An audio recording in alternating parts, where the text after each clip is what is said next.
Me llamo Elda Abigail Carmela Izaguirre López. Mi padre se llamó David Teodomiro Izaguirre Alzamora y mi madre Rosa Graciela López Dávila. Ambos eran de Huaraz, de Ancash. Y yo nazco en Lima el 4 de noviembre de 1932. Recuerdos de mi padre era muy fino, inteligente, no porque sea mi padre, sino así lo comentaban mucha gente. Amaba mucho la justicia y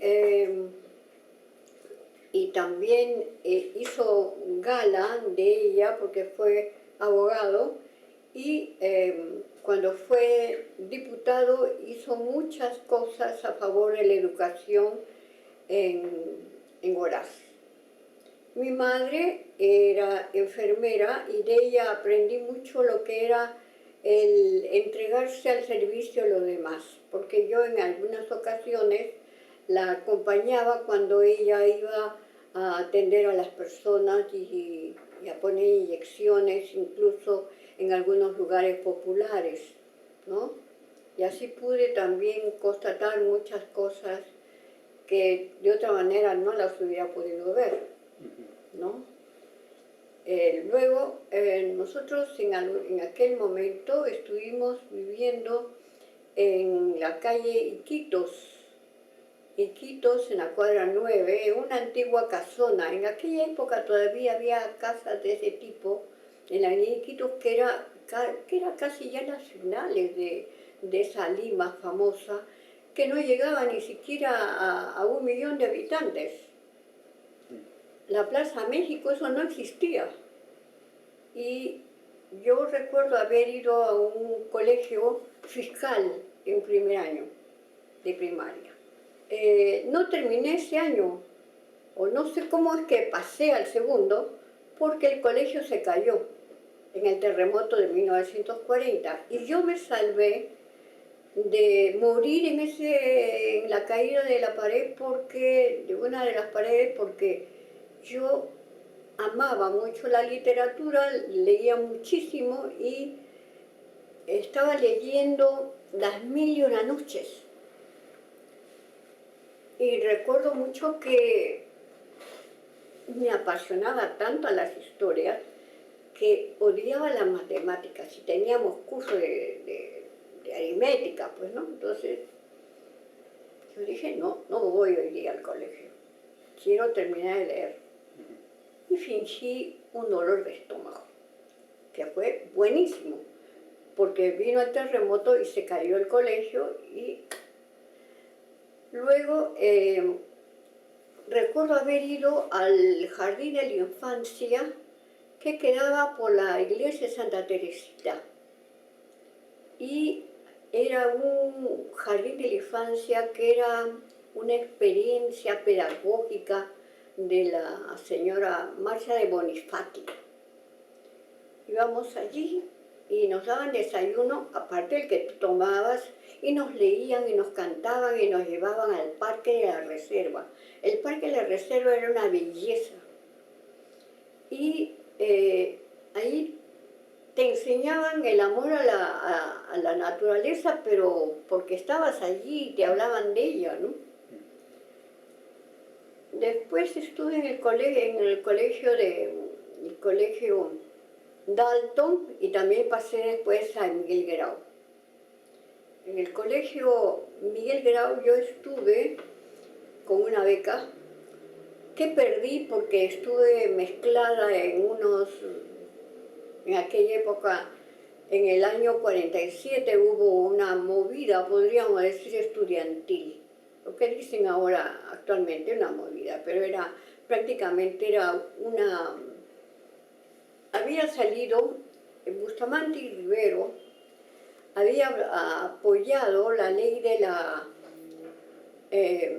una reforma educativa en aquella época que tenía que ver con la nueva ley que daba la educación primaria y secundaria gratuitamente, para la cual había una gran oposición, por supuesto.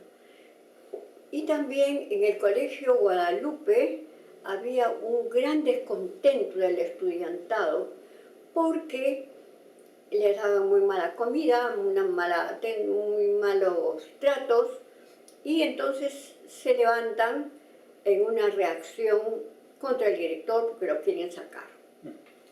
En aquella época, Manuel Rodríguez, si no me equivoco, era el ministro de Gobierno y Policía, y entonces hay una reacción muy fuerte, hay unos enfrentamientos en los cuales Heriberto Avellaneda Beltrán, que era un chico de 15 años que estaba en el segundo año de secundaria, muere asesinado. Pero antes de eso, te quería comentar que en aquella época la gente no llegaba más o menos, que yo recuerdo éramos poca gente. Y no existía lo que es San Isidro, el de San Borja, todo eso era únicamente tierra de cultivo. Por ejemplo, yo recuerdo en mi familia haber venido a, no era Surco, sino era La Molina, lo que era La Molina en aquella época, era como hacer una gran excursión, porque en La Molina tenían unos tíos ahí. Entonces para los cumpleaños veníamos con esos tíos, pero era pues como un viaje... No, un lugar campestre. Un lugar campestre lejos, ¿no? Tú te ibas en tranvía, en aquella época existían los tranvías, y tú te ibas del Parque La Reserva, donde había un paradero, en tranvía en línea directa hasta Chorrillos. Y ahí bajabas, era una quebradita así, bien pobrecita, pero yo recuerdo en aquella época que yo tenía 7 años, Agua Dulce no existía. No existía ninguna de esas playas, sino la playita de los pescadores. Lo que es Agua Dulce ahora eran montículos de grandes cantidades de piedras, que eso después ha sido recuperado con arena. Pero era pura piedra. Y todo el recorrido del tranvía era únicamente campos y campos y campos y campos y campos, y potreros, y cosas así extraordinarias. Ahí quizá podría plantearle lo siguiente. A raíz de los orígenes que vienen desde Huaraz, ¿tuvo la oportunidad de conocer Huaraz luego? Sí, yo estuve, por motivos de una enfermedad que tuve, una fiebre reumática, tuve que ir a Huaraz. Mejor dicho, me llevaron a Huaraz para que me haga una rehabilitación física, porque había estado prácticamente casi un año en cama. Fui a Huaraz y para mí fue extraordinario, porque tanto la familia de mi padre como mi madre tenían, en aquella época, pues, el que menos tiene sus fundos, tiene sus propiedades y todo. Para mí fue un gran descubrimiento, el descubrimiento de la sierra, el descubrimiento de los bailes, la música y también las grandes procesiones, por ejemplo. Yo nunca olvidaré las fiestas de la Cruz de Mayo, por ejemplo, ¿no? Y yo estaba en casa de una tía abuela. Por supuesto, imagínate, a mí me disfrazaban de angelito, yo de angelito, allí, ¿no? Y nunca he podido olvidar el olor de los campos cuando llueve. Tanto es así que cuando veo la primera lluvia, salí contenta a mirar qué era esa maravilla, me mojé y casi me muero porque me dio como una bronconeumonía, ¿no?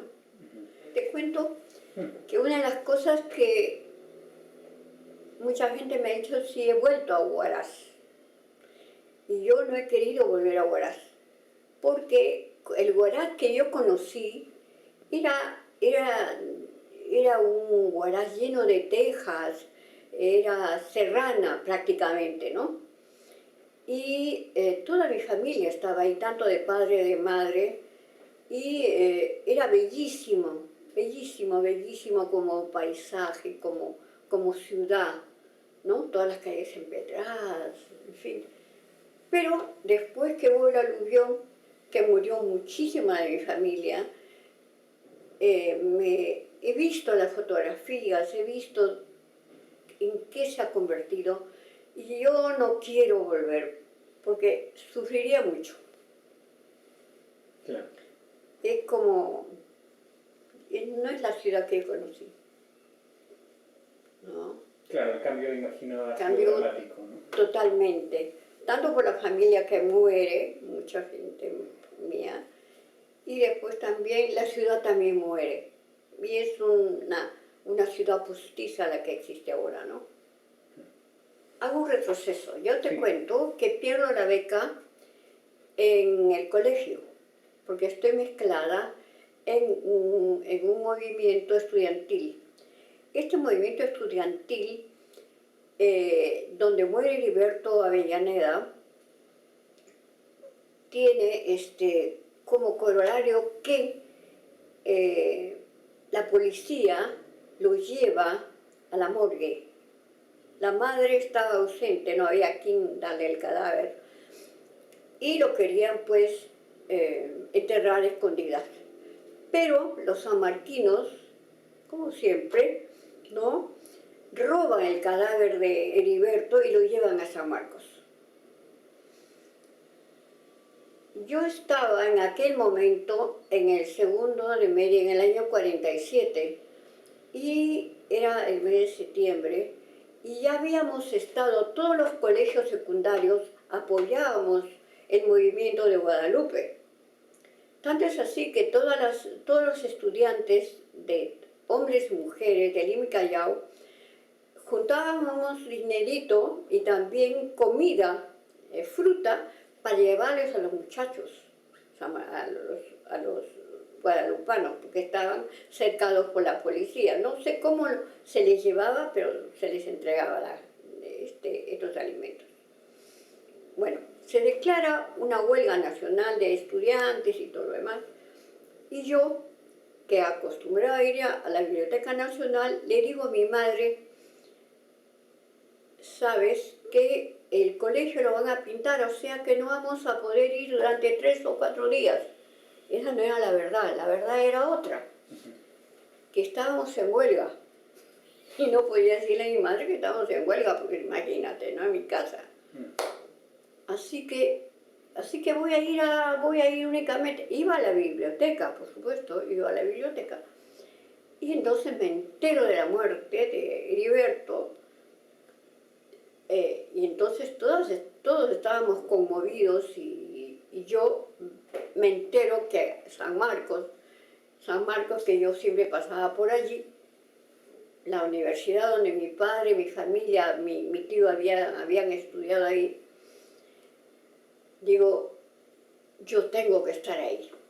Así que estuve ahí de pico y patas, y bueno, pues estuve en el momento en que llevan a Heriberto al salón de grados, y ahí le rinden homenaje. Y de ahí lo llevamos, porque también estuve en esa movida, voy también y lo llevamos al Colegio Guadalupe, donde también le hago guardia, porque caramba, era prácticamente casi de mi edad, no sé si era exactamente de mi edad, pero estaba en segunda y secundaria, si no me equivoco, ¿no?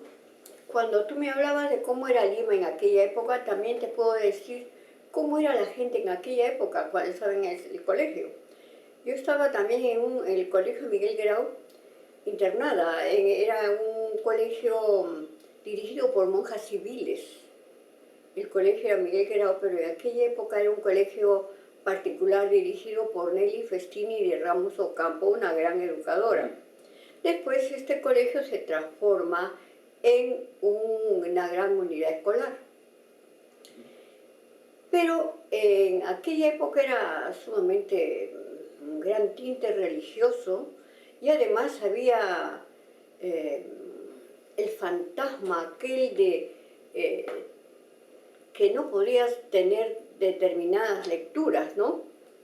Por ejemplo, yo tuve la experiencia de haber perdido la beca por estar mezclada en estas cosas.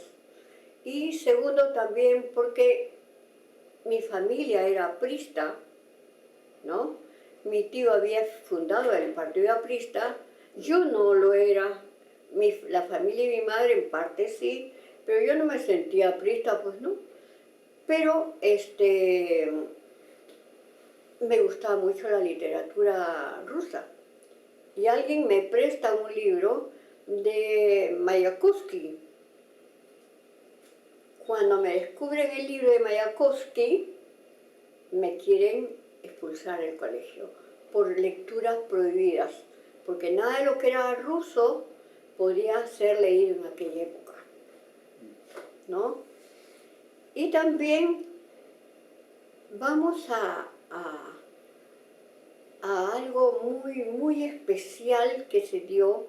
Yo tenía una gran amiga con la que se llamaba Martita Hernández, que éramos como hermanas. Caminábamos juntas y nos hicieron un gran pleito porque caminábamos mucho juntas.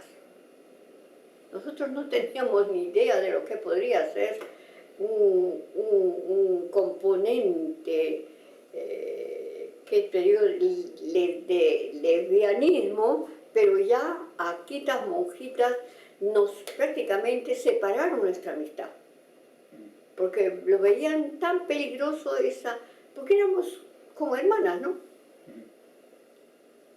Eso me marcó mucho en cuanto pensé siempre que todos los libros podían ser leídos, porque en mi casa todo se leía.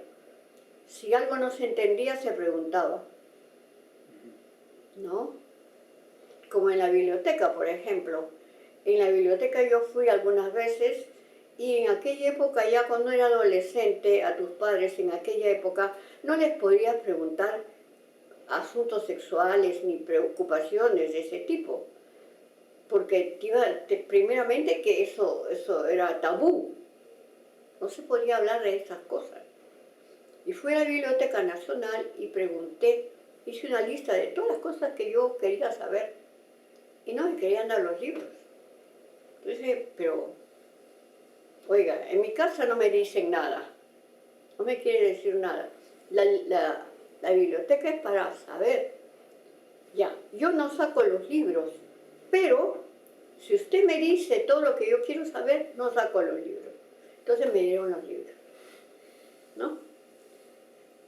Bueno, y esa es una época de mi infancia y mi adolescencia, ¿no? Que hay cosas, pequeños detalles que te marcan mucho.